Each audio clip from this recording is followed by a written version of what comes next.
Азыркы учурда ажырашуулар аябай көп болот. Айрыкча жаш үй бүлөлөр ошонун алдын ала кантип алса болот, ошону кеңешиңиз берсеңиз. Мен ойлойт элем ушу жаштар турмуш курардан мурда буларга бир кеңеш, консультация да керек болуп атат. Ошондой бир борборлор ачылып, турмуш кура тургандарга ушундай бир кеп кеңештер айтылып, бир жок дегенде 1 ай 2 ай сабак берсе жакшы болот эле деп ойлойм да.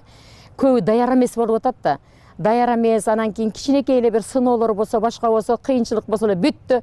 Бардыгы эле меники туура, сеники туура эмес. Болду, мен кеттим. Анан эле жүгүмдү алып кетем, жоомду бер. Бул как будто бир керектүү темадай көрүшөт да. Сабыр кылуу жок. Баргандан кийин эмне кызмат кылыш керек, кайын журтта кандай болуш керек, келиндин милдети. Ошону билбегендиктен болот алтыным. Билбегендиктен мага да көп кат жазышып атат. Өзүңдү карачы, күзгүдөн бир карап койчу, өзүң жакшысыңбы, идеальныйсыңбы сен, Эмне үчүн кайненең жаман көрөт, эмне үчүн күйөөң жөнөтүп атат сени? Демек өзүңдү карап көр, таразалап көр дейм да. Ошондуктан буларга, жаштарга, анан мен баягы бир Абдулкадыр Дада уулунун мусулман эркектин аялынын алда милдеттери, мусулман аялдын күйөөсүнүн алда милдеттери деген китеп азыр бир аз жок болуп атат Кыргызстанда. Дагы кайра басмадан чыгар. Ошол эң сонун кеңеш болот эле да аларгачы. Ошону окуш керек. Ар бир турмушка чыккан, мен ошолор тойлордо тапшырып жүрөт элем да. Эң сонун китепти. Биз китеп окушубуз керек, үйрөнүшүбүз керек, улууларды угушубуз керек.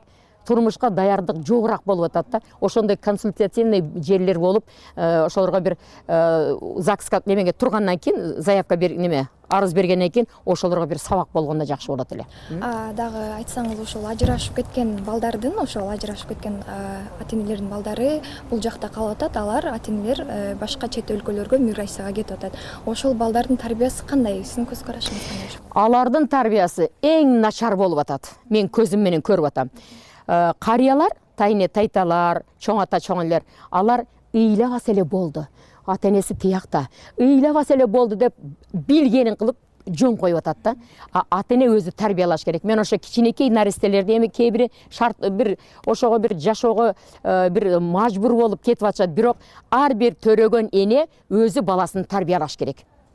Жок дегенде мектепке киргенге чейин тарбиялаш керек да. Таштап кетти. Ал кандай тарбияны көрдү? Энеге куса болду, сагынды, кээде боптур тайне тайтанын колунда. Тажиңе таганын колунда калгандар бар. Башка эле бир чоочун үй бүлөлөрдө калгандар бар. Акчаны салып турабыз, карап тургулачы деп. Алар карайбы? Карабайт. Алар жаман сөз менен айтат, тилдейт. Аларга эч кандай тарбия берилбей атат. Кээ бир келиндер Москвада мисал үчүн балдарын айылга таштады, күйөөсү эмнегедир бир кара тизмеге кирип калды, кетти, өздөрү жүрөт. Баласын ойлоп койгон келин жок. Күйөөсү айылда калды, эмне болуп атат деген келин жок. Кет күйөөңүн алдына. Кара ошо балдарыңды. Жакында Москвага барам, иншаллах, мага чакырык болуп калды. 19 ноябрга билет алышты. Ошондо келин кыздарга айта турган абдан сөзүм толтура болуп калды да, насаат сөздөрүм бар, тарбия сөздөрүм бар. Айтышым керек болуп калды алтыным. Ошондуктан ар бир ата-эне өзү тарбияласын, өзүнүн төрөгөн баласын сылап, сыйпап, мыкты мотивацияларды берип, өздөрү окутуш керек да. Анан эми күйөөлөр барып иштесин, аялдар барып, күйөөлөр айылда жүрөт. Ал кандай болду? Аял кантип чыгып кетти талага? Кантип жүрөт ал? Күйөөсү айылда болсо, кет күйөөңүн алдына. Эмне кыласың ал жакта? 2 адам отурсаң, бир эркек менен үчүнчүсү шайтан. Аял үчүн айтып калдыңыз. Негизи эле аял үчүн эң биринчи орунда эмне туруш керек? Аял үчүн биринчи кезекте аялдын өзүнүн аялдык вазипелери бар да. Ал урпак улантат. Ал эне болот. Демек ал үй бүлөнүн куту. Ал үй бүлө кураш керек да. Эркек таап тутуш керек. Айрым мырзалар капа болбосун, ишти кылбай калды, акча таап келбей калды, жөн эле жүрөт үйүндө. Ал да тарбиянын акыбети да. Ошон апалар кичинесинен сен мыктысың, сен жарайсың, сен илимдүү болосуң, сен чет тилдерде сүйлөсүң, чет мамлекетте окуйсуң, сен мыктысың десе ошо балдар болот. Жаман сөздөрдү айтып, тилдеп, баласы эч нерсеге жарабай, мына же үй бүлөсүн бага албайт, же аялын карай албайт. Аялдар анан бир аз ага караганда тирим-тирирак болуп, анан жүрөт да немеде, Москваларда, тиякта биякта. Ошондуктан аялдын орду үй бүлө. Үй бүлөнүн куту. Үйдү караш керек. Анан күйөөнү таап келген чырайлуу кылып туруп эмне кылыш керек? Баягы теге үй бүлөгө сарп кылып балдарын багып отуруш керек да, сонун тарбия бериш керек. Темадан сырткары дагы бир суроо берейин. Бактылуулук деген кандай түшүнөсүз? Бактылуулук сиз үчүн эмне? Бактылуулук бул көп адамдар бактылуулук, бай болсом, сонун үйлөрдү курсам, бир джип машиналарды айдасам, бактылуумун дейт да. Килтейген этаж тамдарды салып алып, 10-15 комната, ар бир комнатасына кирет, бош өздері анан кийин бирөөлөр келсе тетиги бир немесине тиги эмне алги кичине үйдүн эмне деп коет эле ашканасына баягы кичинекей бөлмөлөрүнө киргизет дагы том үйлөрү бош аңырап калды да. Анан кийин караса байлыгы көбөйүп атат, барган сайын баягы пейилдери өзгөрүп атат. Анан тынчтык кетти да. Байлыкта деле неме жок да, бакыт жок да.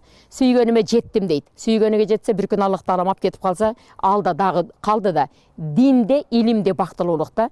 Өзүңдө турат бактылуулук. Эгер аялдар жанында таксыр отурса, байбиче, бүгүн ушул иштерди бүтүрдүк, Кудай жакшы, мына картошкаларыбызды казып алдык, мындай болду, тигиндей болду. Байбиче, чайың кана деп отурса, мына чайым таксырым десе, мына бул бактылуулук.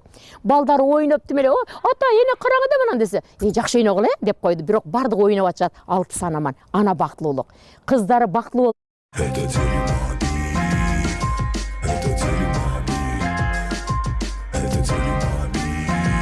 Болуп жашап атат. Кудагый кызыңызга рахмат деди. Бул бактылуулук. Балдары сонун урпак улап, сонун кылып үй бүлөсүн карап атат. Мына бул бактылуулук.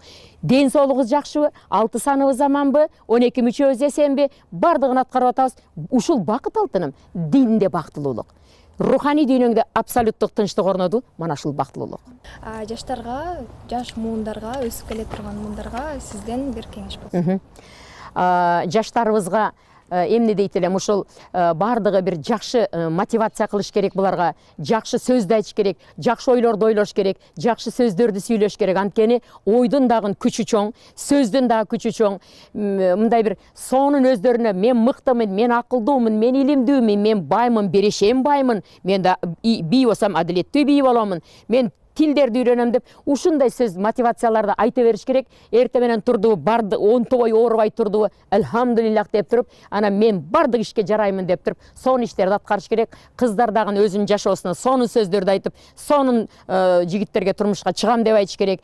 Балдар дагы сонун мындай бир диндар кыздарды, түшүнүктүү, зирек, дилгир кыздарга үйлөнөмүн, ата-энемди сыйлайт, кайын журтту сыйлайт, мага итаат кылат деп ошондойду айта берсе, жашоосуна ошонап келет да. Сөзсүз ийгилик болуш керек, анан ынтымак болуш керек. Анан кыздар, алтындарым, ушу күйөөлөрдөн бир тепкич төмөн туруп тургула.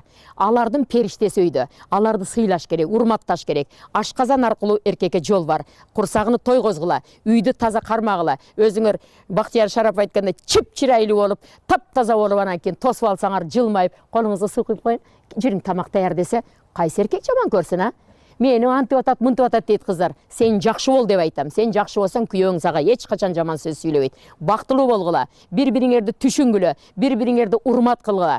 Анан үй бүлөдөгү атмосфера, аба ырайыны оңдогула. Аялдын колунда бузуштагын, согушту ачыштагын, өчүрүштагын, тынчтыкты орнотуштагын аялдын колунда. Кыздар акылдуу бол.